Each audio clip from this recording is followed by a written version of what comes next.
JRCM friends, welcome to my channel.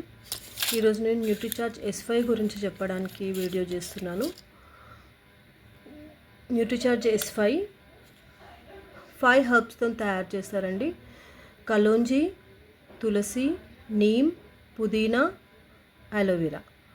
వీటి రసంని తీసి ఈ క్యాప్సూల్లో పెడతారండి. ఇది వేసుకోవడం వల్ల మనకి ఫీవరు, సర్ది, ఎలర్జీస్ రాకుండా ఉంటాయి. ఇంకా చిన్నపిల్లలకి సర్ది ఉంటే, దగ్గు ఉన్న వేడి నీళ్ళలో క్యాప్సూల్ రసం వేసి ఆవిరి తీస్తే ఉపశమనం కలుగుతుందండి. దీన్ని కరోనా టైంలో లాంచ్ చేసిండ్రు. మేము కంటిన్యూగా లాంచ్ అవ్వగానే కంటిన్యూగా ఇది యూజ్ చేస్తున్నామండి. మాకైతే కరోనా రాలేదు. ఇది చాలా ఇమ్యూనిటీ డెవలప్ చేస్తుంది. మనం డైలీ యూజ్ చేస్తే చాలా ఇమ్యూనిటీ డెవలప్ చేస్తుంది.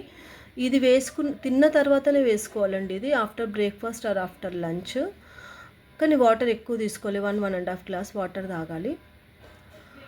వాటర్ మంచిగా తీసుకుంటే ఇది ట్యాబ్లెట్ డైల్యూట్ అయ్యి మనకి బాడీ మొత్తం ఇమ్యూనిటీ డెవలప్ అవుతుంది.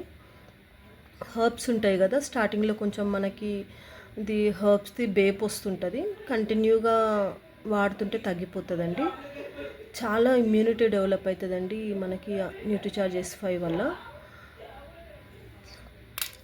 సర్ది, ఫీవరు, దగ్గు, ఎవరికైనా స్కిన్ డిసీజెస్ ఉంటే ఈ క్యాప్సూల్ లిక్విడ్ని కోకోనట్ ఆయిల్లో కలిపి మనం డైలీ అప్లై చేస్తుంటే స్కిన్ డిసీజ్ తగ్గిపోతాయండి. స్కిన్ డిసీజ్ ఉన్నవాళ్ళు మార్నింగ్ ఒకటి, నైట్ ఒకటి తీసుకోవాలి.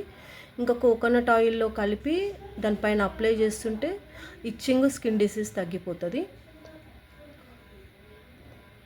చాలా బాగా యూజ్ అవుతుంది ఇది. Thank you friends. Please subscribe and share. అందరికీ రీచ్ అవ్వాలంటే సబ్స్క్రైబ్ చేసుకొని షేర్ చేయండి మీ ఫ్రెండ్స్కి, రిలేటివ్స్కి. Thank you so much.